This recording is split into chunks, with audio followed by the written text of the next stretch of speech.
Cette polémique maintenant à Colmar. Une pétition en ligne prétend que les brigades vertes noient les chats du cimetière du Ladoff. C'est évidemment faux, mais 25 000 personnes ont quand même signé cette pétition pour demander la sauvegarde des chats.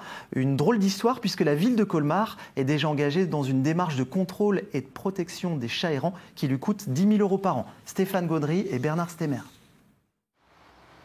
Ils sont bien là, à jouer à cache-cache avec les visiteurs entre les tombes du cimetière du Ladoff. Pourtant, une pétition lancée il y a quelques jours sur Internet a rassemblé 25 000 signatures en prétendant que la mairie de Colmar les ferait noyer par les brigades vertes pour les éradiquer. Une fake news évidemment qui révolte les salariés de la SPA.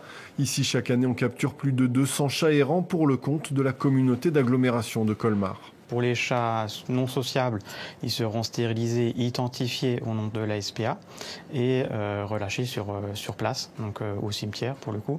Et pour les chats qui peuvent être sociables, ils seront au refuge pour se faire adopter. À l'issue de cette opération, les chats relâchés sont eux pucés au nom de la SPA et obtiennent un statut de chat libre qui les protège de l'euthanasie. Un système qui permet de gérer ces populations de chats errants au nom de leur participation à la lutte contre les rongeurs. La stérilisation va éviter la prolifération sauvage de ces animaux.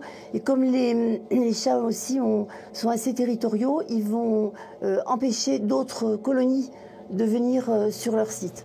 Reste qu'avec 25 000 signatures, cette pétition, même basée sur une fausse information, est une mauvaise publicité dont la ville de Colmar se serait bien passée. Je ne pense pas que ça va empêcher les visiteurs de venir à Colmar, mais ce qui nous embête quand même, c'est que ce sont les agents des brigades vertes qui sont gravement mis en cause. Et je ne peux pas accepter qu'on dise des choses totalement fausses et diffamatoires.